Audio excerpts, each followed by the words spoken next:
Bonjour, bienvenue dans ce nouveau podcast. Cette semaine, on va étudier les chapitres 6 à 10 de Néphi. Donc voilà, on a hâte de les étudier avec vous. Et avant de commencer, comme d'habitude, on va vous lire plutôt les petites questions qu'on a à chaque fois pour nous rappeler sur quoi on doit se concentrer. Exactement. Alors c'est moi qui vais les lire aujourd'hui. Les Écritures nous poussent-elles à chercher en nous ce que nous devons changer? Nous aident-elles à nous dépouiller de l'homme naturel et être pleins d'humilité?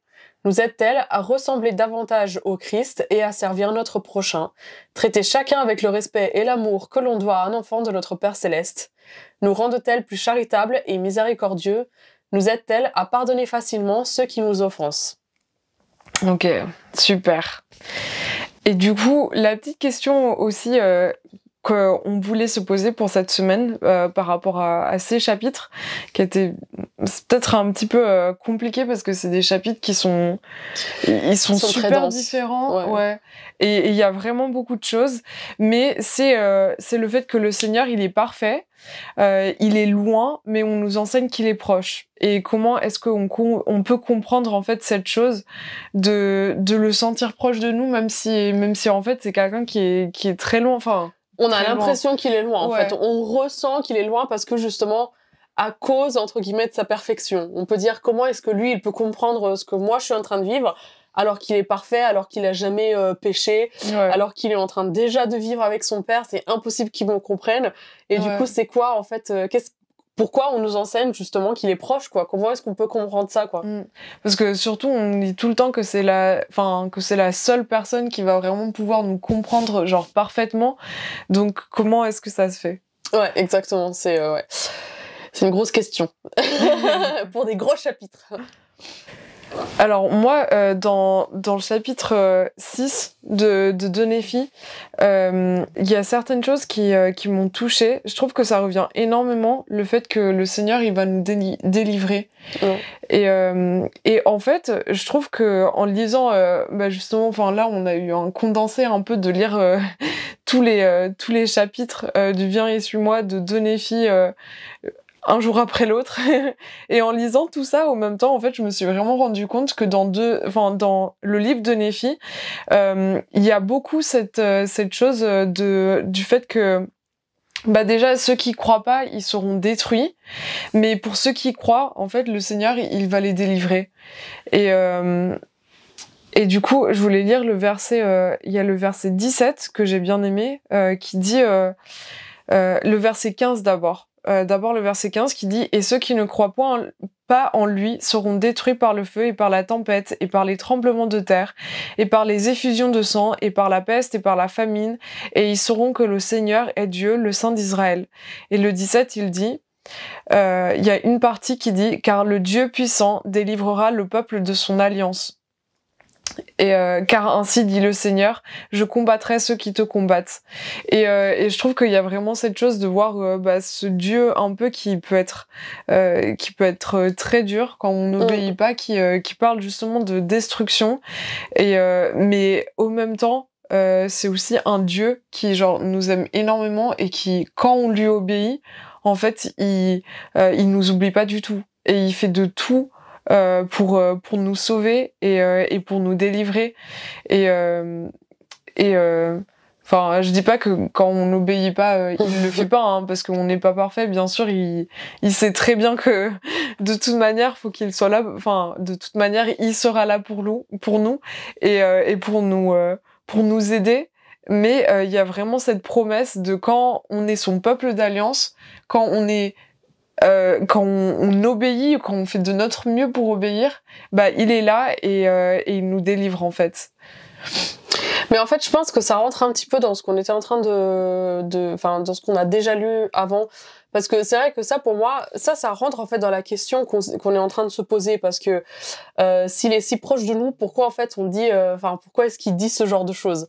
Et en fait, je pense que on l'a vu quand Néphi et ses frères ils étaient sur le bateau et que ses frères en fait ils ont commencé à faire ce qu'ils voulaient Et en fait, Dieu, il a tout simplement pas pu les aider, quoi. Tout simplement, il a pas pu. Alors que quand justement ils se sont repentis et qu'ils se sont dit, ok, on a besoin de ton aide, et ben c'est à ce moment-là que Dieu, il a pu les aider parce qu'ils s'étaient humiliés devant lui, ils s'étaient rendus humbles. C'est pas dire qu'ils étaient humiliés, quoi, mais ils s'étaient rendus humbles et en fait ils avaient dit, ok, j'ai besoin de ton aide. Et je pense que beaucoup de fois, on se retrouve dans des situations où on dit non, je peux y arriver tout seul. Je vais demander à Dieu comme dernier ressort parce que je peux y arriver tout seul. Et au final, on se retrouve justement dans ces situations où on est pris par le feu, par la tempête et toutes ces choses parce qu'on n'arrive pas à accepter que Dieu, il est vraiment là. Et en fait, comment est-ce qu'on peut comprendre que Dieu est proche de nous? Moi, je pense que tout simplement, il faut l'accepter. Il faut accepter que Dieu est là et qu'il veut nous aider. Pourquoi est-ce que... Vas-y, pardon. Non, c'est pas, et je trouve que c'est pas juste qu'il veut nous aider, mais c'est aussi le fait que nous, on peut pas faire toutes ces choses tout seul. Ouais. De toute manière, quoi qu'on essaie de faire, en fait, faut qu'on accepte que on a besoin de l'aide de Dieu. Ouais. Et qu'en fait, c'est crucial dans notre vie. C'est impossible, en fait, de faire toutes les choses que Père Céleste, il nous demande de faire, d'avoir toute cette expérience sur Terre, pour pouvoir devenir comme Dieu. Sans lui, en fait, sans son aide, c'est juste pas possible. Exactement. Et en fait, il y a une idée aussi qui revient beaucoup dans 2 Néphis 6, c'est que même dans le 12, là je suis en train de voir le 12, et il dit car le Seigneur Dieu accomplira les alliances qu'il a faites avec ses enfants. Et en fait, c'est hyper important de se rappeler que quand on fait alliance avec Dieu, automatiquement, en fait, il va nous aider, d'accord ? Et franchement, c'est pas si compliqué que ça de faire des alliances avec Dieu. C'est un peu plus compliqué de les respecter, mais faire des alliances avec lui, c'est pas compliqué. Et en fait, on a la promesse que même si on n'arrive pas à respecter l'alliance à 100%, ben Dieu, il va être derrière nous pour nous aider. Et en fait, c'est ça qui fait que Dieu est proche de nous. C'est ça qui fait que Jésus-Christ est proche de nous. Parce que oui, c'est des êtres qui sont parfaits, c'est des êtres qui ont tellement fait. Ils ont tout créé. Enfin, le Christ, il a tout vécu et de toute façon, il est resté droit. Mais en fait, il a fait alliance avec nous que lui, il avait déjà fait tout ça. Donc nous, la seule chose qu'on avait à faire, c'est faites alliance avec moi, promettez-moi que vous allez essayer de faire ces choses et moi, je vais être derrière vous, justement, comme tu disais, pour vous aider en fait à vivre la vie que je vous demande de vivre en fait. Et je pense que c'est ça qu'on arrive. On n'arrive pas à le comprendre.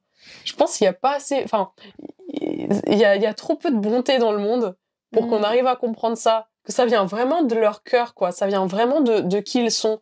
Leur être, c'est le fait d'être amour. Et du coup, parce qu'ils nous aiment, ils nous donnent cette opportunité. Tout simplement.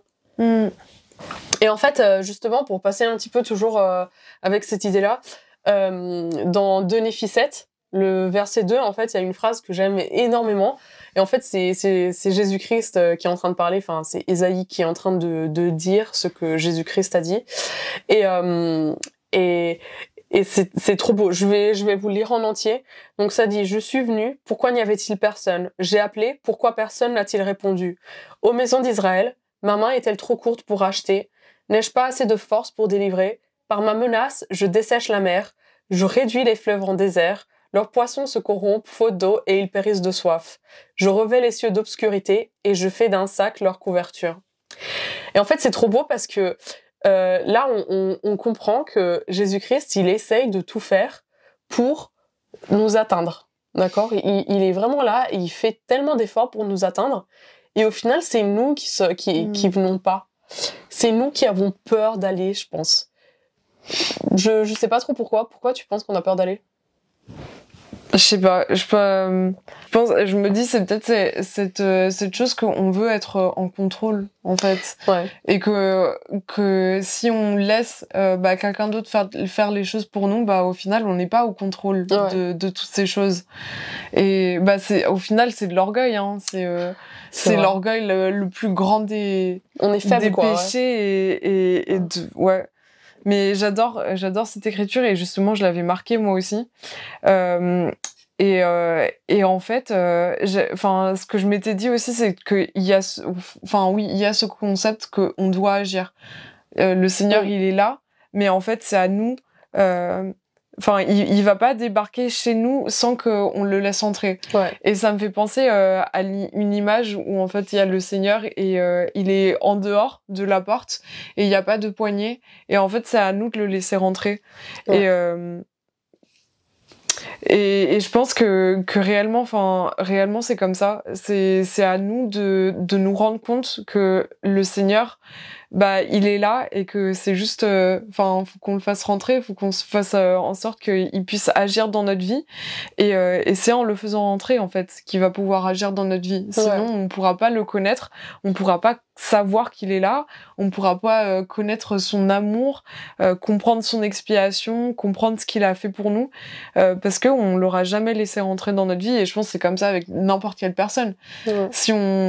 Si on veut apprendre à connaître quelqu'un, tous nos amis, même notre famille, faut qu'on les laisse nous comprendre, faut qu'on arrive à parler, faut qu'on explique aussi comment on se sent et tout. Ouais. Et je pense que ça aussi c'est quelque chose qui est un peu compliqué à faire. C'est un petit peu cette idée de dire ok, c'est pas possible que l'autre personne me comprenne, du coup pourquoi est-ce que je fais l'effort? Et je pense que des fois il y a cette partie-là aussi. Il y a déjà cet orgueil justement comme tu disais que on n'est pas en contrôle, mais il y a aussi cette chose de dire j'ai la flemme quoi. J'ai la flemme que quelqu'un me connaisse, j'ai la flemme de rencontrer encore quelqu'un, de connaître encore quelqu'un. Et en plus j'ai la flemme surtout là, je pense. On en a déjà parlé dans un épisode antérieur du fait que on doit suivre les commandements. Et je pense qu'il y a cette flemme là aussi, parce que pour le connaître et pour l'accepter vraiment et pour le comprendre, il faut qu'on suive les commandements, parce que en fait sinon il y a juste pas moyen de le faire. Et du coup je pense que toutes ces choses, ça fait que c'est très difficile pour nous d'accepter le Christ dans notre vie, parce qu'il y a juste on a l'impression qu'il y a trop de choses. Et c'est peut-être aussi culturel, je me dis, parce que j'ai fait un stage du coup avec des personnes qui venaient d'autres pays, d'Afrique, d'autres pays que la France, et du coup il y en avait beaucoup, Afrique, comme la Guinée, la Côte d'Ivoire, la Turquie aussi, c'est pas l'Afrique, mais voilà. Et en fait, ils ont vraiment ce sens de communauté. Et donc beaucoup de fois, ils me disaient comme quoi en fait ils s'entraident entre eux. Et ici c'est pas forcément comme ça. Eux ils sont tout le temps ils peuvent appeler leurs frères ou leurs sœurs des personnes qui sont des très proches amis pour eux, alors que nous on va pas forcément faire ça, mais parce que ils ont ce sens de communauté qui est complètement différent du nôtre, et ce sens en fait d'unité avec les personnes. Et du coup je me dis c'est peut-être aussi que nous culturellement on fait chacun notre truc tout seul, et du coup on laisse pas le Christ entrer dans notre vie parce qu'on veut le faire seul. D'autres peuples, pour moi je sais que en ayant en ayant travaillé beaucoup avec notamment des peuples africains, ils ont une croyance innée en fait, j'ai l'impression. Et c'est incroyable, je me suis toujours posé la question comment ça se fait que c'était tellement facile pour eux de croire. Quand j'étais en mission, il y a des fois où on allait enseigner quelqu'un, et en fait il ramenait 8 de ses amis, et du coup on se trouvait dans des pièces de genre une dizaine de personnes, alors qu'on était partis en pensant qu'on allait enseigner une personne. Mais c'était juste le fait que les gens ils entendaient qu'on allait parler du Christ, et ils étaient en mode je vais venir, on parle de Dieu, je vais venir, je veux écouter. Et ils s'ouvraient à ça d'une manière complètement différente que nous on a en Europe ou dans d'autres pays. Mais il y a aussi, du coup, pour revenir à comment on peut comprendre le fait que le Seigneur, il est près de nous, juste après les versets 5 à 9 du chapitre 7, je les adore. Ils disent « Le Seigneur Dieu m'a ouvert l'oreille et je n'ai point résisté, je ne me suis point retiré en arrière. J'ai livré mon dos à ceux qui me frappaient et mes joues à ceux qui m'arrachaient la barbe. Je n'ai pas dérobé mon visage aux ignominies et aux crachats. Mais le Seigneur Dieu m'a secouru. C'est pourquoi je n'ai point été déshonoré. C'est pourquoi j'ai rendu mon visage semblable à un caillou, sachant que je ne serai point confondu. » Celui qui me justifie est proche, qui disputera contre moi? Comparaissons ensemble. Qui est mon adversaire? Qu'il s'avance vers moi et je le frapperai de la force de ma bouche. Voici, le Seigneur Dieu me secourra. Qui me condamnera? Voici, ils tomberont tous en lambeaux comme un vêtement, la teigne les dévorera. Et en fait, pour moi, c'est ça, en fait, l'importance des Écritures aussi, c'est que on y trouve des exemples parfaits qui nous montrent que le Seigneur, il est là et qu'il nous délivre et qu'il nous comprend et qu'il nous laisse pas tomber. Surtout dans des choses qui sont, je pense, très difficiles à vivre ou dans des moments où, en fait, j'ai l'impression qu'il y a plein de moments dans les Écritures où les prophètes, en fait, ils étaient seuls. Ils étaient seuls en face à des personnes qui n'étaient pas juste en train de les insulter et ils cherchaient à les tuer. Hein. Ouais. Plein de prophètes de Jérusalem, ils étaient clairement face à la mort à chaque fois qu'ils sortaient et qu'ils prêchaient au sujet du Christ, quoi. Et pourtant, il continuait en fait. Il continuait à aller prêcher et il prenait pas en compte, je pense, le fait que il y ait des personnes qui allaient contre eux parce qu'ils savaient que ce qui était le plus important, c'était la volonté de Dieu et c'était le fait que malgré tout ça, il se serait pas retrouvé seul face à ces personnes.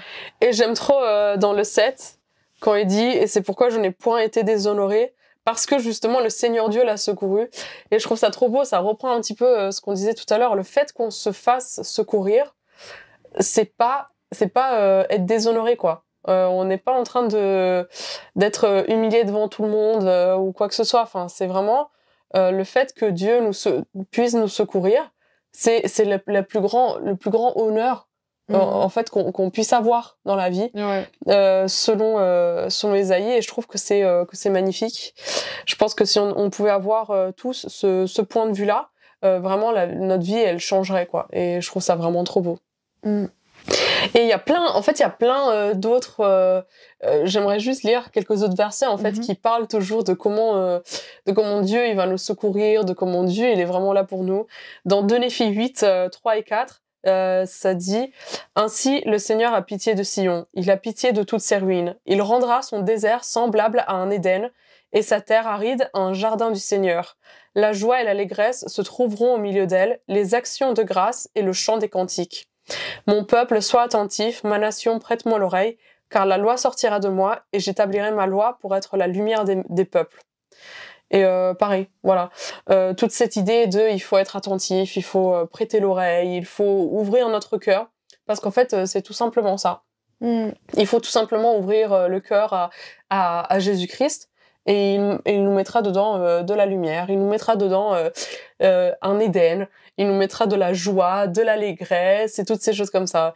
Et en fait, je pense que c'est vraiment aussi simple que de prier pour qu'on puisse ressentir tout ça. Et vraiment prier avec une intention réelle, quoi. Ouais. Vraiment le faire et puis dire, ok, je vais me laisser avoir la joie. Je vais me laisser ressentir cette paix, ressentir cette lumière, voir cette lumière. Je pense que c'est tout simplement comme ça. Je pense que c'est pas plus dur que ça, quoi. Ouais, prier vraiment pour avoir ce désir, je pense aussi parfois. Parce que il y a des fois où je sais qu'il y a des trucs bêtes, hein, mais il y a des fois où je sais que je préfère regarder Netflix que lire les Écritures. Et il y a des moments où il y a des moments où je me disais là c'est un peu trop. Faut peut-être que j'arrive à enlever un peu Netflix pour que j'arrive à me concentrer un peu plus sur les Écritures. Et il y a ce désir, mais la chair est plus forte parfois. Et du coup, je pense que vraiment il y a le fait de prier pour qu'on ait ce désir. Je trouve que c'est important. Et ça nous l'amène. Clairement, ça nous l'amène et ça nous aide à changer de l'homme naturel, des désirs de l'homme naturel, des automatismes. Et ça va peut-être pas venir tout de suite, hein. Je pense que tous, on a quelques trucs qu'il faudra changer, mais c'est clair que ça arrive. Enfin, surtout quand on fait des prières comme il faut. Genre, quand on a vraiment ce désir de changer, je pense que ça arrive. Et toujours dans le 8, dans le 2 Néphi chapitre 8 verset 7, ça dit: Écoutez-moi, vous qui connaissez la justice, peuple dans le cœur de qui j'ai écrit ma loi, ne craignez pas l'opprobre des hommes et ne tremblez pas devant leurs outrages. Et dans le 8, ça dit « Ma justice durera éternellement et mon salut s'étendra d'âge en âge. » Et c'est trop intéressant. C'est trop beau. Ouais, vas-y. C'est trop intéressant, je trouve, parce que le 6, j'ai surligné un point, mais mon salut durera éternellement et ma justice n'aura point de fin. Et là, je trouve, là, il dit, mais ma justice durera éternellement et mon salut s'étendra d'âge en âge. C'est les mêmes, fait, c'est trop beau. C'est hyper important, quoi. Pour lui, c'est hyper important qu'on comprenne que le salut, il est éternel. Que maintenant, peut-être, on ne comprend pas, mais qu'en fait, le salut, il est éternel. Et la justice aussi. Ouais, exactement. C'est trop beau. Qu'il sera là avec nous, quoi. Tout simplement, il sera là avec nous tout le temps. Ouais. Et je trouve ça trop beau, justement, de savoir que cette justice, elle est aussi éternelle, parce que je trouve que parfois ça peut être vraiment difficile on vit tellement de choses parfois qui sont injustes, que vivre cette vie et pas avoir cette perspective de savoir que à un moment on aura de la justice et que Dieu il fera en sorte que tout soit fait justement. Je trouve que ça amène du réconfort. Et justement il y avait eu un discours à une conférence générale il y a pas longtemps qui parle de ça. Si on le trouve et je vous le mettrai parce que je le trouvais trop intéressant et qui parlait de cette injustice qu'on peut vivre dans nos vies et de comment en fait Dieu fera en sorte que ça sera juste. On vous mettra le lien dans la description dès qu'on le trouve, parce que je pense que c'est hyper important que vous puissiez le lire aussi. Et en fait toujours dans le 8, il y a un autre verset que j'aime énormément. C'est le 12. Il dit, c'est moi, oui, c'est moi qui vous console. Voici qui es-tu pour avoir peur de l'homme mortel et du fils de l'homme, pareil à l'herbe. Et en fait, pourquoi pareil à l'herbe? Il y a une petite note en bas de page qui fait référence à une autre écriture qui dit, car toute chair est comme l'herbe et toute sa gloire comme la fleur de l'herbe. L'herbe sèche et la fleur tombe. Et en fait, c'est justement pour dire ça. Pourquoi est-ce qu'on a peur du fils de l'homme qui en fait, c'est une herbe qui va sécher, qui a pas d'éternité, quoi. Le seul qui a vraiment d'éternité, c'est la gloire de Dieu, c'est Jésus-Christ, c'est le Saint-Esprit, c'est eux qui vont vraiment être là tout le temps. Et je trouve ça trop beau. Il y a tellement de choses en plus sur lesquelles on pourrait parler. Il y a en plus le chapitre 9. En fait, si vous avez écouté notre podcast sur je crois que notre épisode, je crois que c'était il y a 2 épisodes qui parlaient de Néphi 2. En fait, dans Néphi 2, on parle énormément de notre doctrine, surtout du plan du salut et tout. Et le Néphi 9, ça complète extrêmement bien tout ça, et ça parle de choses qui sont hyper intéressantes, mais du coup on n'a pas trop le temps d'en parler. Mais on vous invite à le lire et puis à nous laisser dans les commentaires ce que vous comprenez, ce que vous aimez, parce que moi je sais que je l'ai rempli de couleurs. Moi il est incroyable. Énormément surligné, il est trop beau. Il y a beaucoup de choses qui sont un peu compliquées à expliquer, donc je pense que ce serait vraiment intéressant. Mais du coup, moi, dans ce chapitre qui m'a fait penser justement à cette question, c'est le verset 5. Il dit à un moment, car il faut que le grand Créateur accepte de se soumettre à l'homme dans la chair et de mourir pour tous les hommes, afin que tous les hommes lui deviennent soumis. Et le 7 aussi, j'ai beaucoup aimé, qui dit, c'est pourquoi il doit nécessairement y avoir une expiation infinie. Si ce n'était pas une expiation infinie, cette corruption ne pourrait pas revêtir l'incorruptibilité. C'est pourquoi le premier jugement qui est tombé sur l'homme aurait nécessairement dû rester pour une durée sans fin. Et s'il en avait été ainsi, cette chair aurait dû se coucher pour pourrir et se désagréger, et retourner à la terre sa mère pour ne plus se relever. Et en fait, pour moi, l'expiation, c'est un des moyens le plus immense qu'on a de voir que le Christ, il est proche de nous. Ouais. et qu'il nous comprend. Et en fait, je pense que à travers des écritures, il faut qu'on arrive à avoir ce témoignage, Ouais. à avoir cette confiance dans les écritures, dans ce qui est dit, rechercher l'esprit pour savoir qu'en fait, le Christ, il est vraiment mort pour nous, qu'il a vraiment expié pour nos péchés, et que c'est réellement un pouvoir qu'on peut ressentir dans notre vie. Et qu'on peut demander à avoir dans notre vie. Oui, exactement. Pour sentir le Christ près de nous, et en fait aussi juste pour nous, en fait, pour pouvoir avoir de la force, du soutien, pour toutes nos difficultés, pour tous nos défauts, pour toutes les choses qu'on doit changer, pour s'améliorer, pour Ouais. une énormité de choses. Et je trouve que l'expiation, c'est tellement au centre de tout. Ouais. Et en fait, j'étais en train de penser un petit peu à comment l'expiation, elle peut avoir un vrai impact dans notre vie. Et je sais pas si ça vous est déjà arrivé de rencontrer quelqu'un qui a déjà vécu une partie de ce que vous avez déjà vécu aussi. Ou en tout cas, ou peut-être même vous rencontrez pas cette personne, mais il y a quelqu'un qui vous en parle. Et du coup, en fait, vous dites mais je veux vraiment connaître cette personne parce que elle comprend ce que je suis en train de vivre. Elle a compris, elle a vécu ce que moi j'ai vécu et elle sait comment s'en sortir. Elle connaît les difficultés.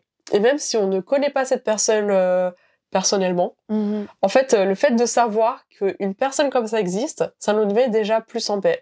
Et je pense qu'une des parties de l'expiation, c'est celle-là. C'est le fait de dire, il faut, comme tu disais, en fait, il faut avoir confiance que tout ça est arrivé, justement pour ressentir la paix de dire, je suis pas tout seul parce que quelqu'un a déjà vécu ça, parce que quelqu'un a déjà ressenti ce que je suis en train de ressentir. Et c'est hyper important parce que le Christ, il l'a fait par amour, tout simplement par amour. Il avait pas besoin de le faire parce qu'en fait, il était parfait. Il avait pas besoin de ressentir tout ce qu'il a ressenti parce que il était parfait. Il avait pas besoin il a pas péché, il n'a rien fait. Mais il a quand même accepté de ressentir des choses difficiles. Par exemple, l'autre jour, j'étais en train de lire une histoire qui me touche particulièrement de Jésus-Christ. Et en fait, c'est quand Lazare il est mort. Le roi Hérode a tué Lazare et le Christ il a dû ressentir ça. Il était parfait, mais il avait quand même des amis qui ont été tués injustement et il a dû accepter.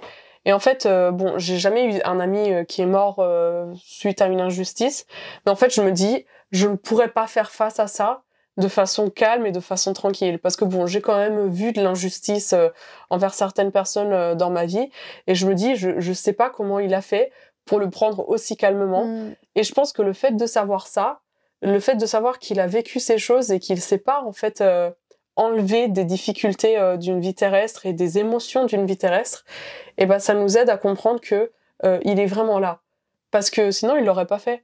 S'il était pas vraiment là, s'il voulait pas vraiment nous aider, s'il voulait pas vraiment comprendre pourquoi, comment on se sent, il aurait pas ressenti tout ça, il avait pas besoin en fait.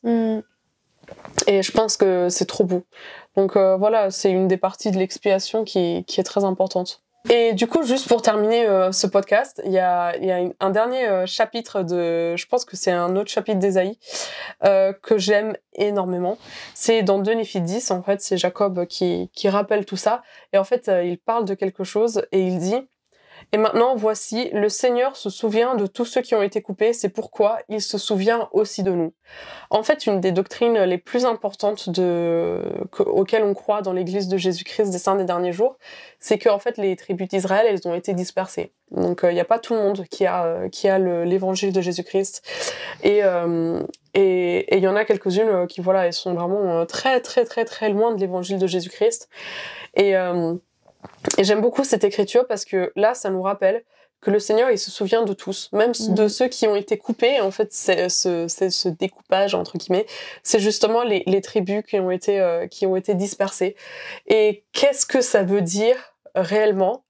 En fait, même s'il n'y a pas tout le monde qui, dans cette vie, va pouvoir connaître l'évangile de Jésus-Christ, parce que la culture, parce que les parents, parce que l'endroit où il a vécu, peut-être que cette personne ne sait pas lire ou quoi que ce soit, même ces gens-là qui ont été coupés un petit peu de tout ça et de toute la beauté de l'évangile, au bout d'un moment, ils vont ils vont le connaître. Et en fait, Dieu ne les oublie pas. Et ça, c'est une très très belle promesse qui termine bien, je trouve, le thème qu'on a abordé aujourd'hui, parce que même si le Christ, on a l'impression qu'il est loin, et même si on se sent coupé de lui, et ben en fait, on aura toujours un moyen de revenir vers lui. Et ça, c'est la plus belle des promesses, je pense, qu'on peut avoir dans les Écritures.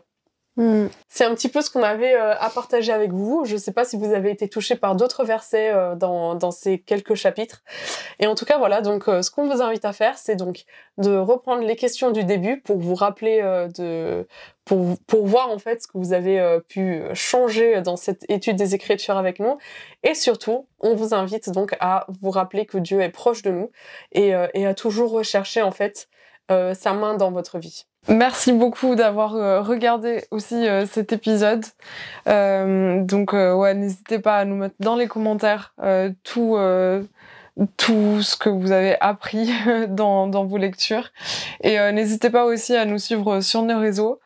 Et on vous dit à la prochaine. À bientôt.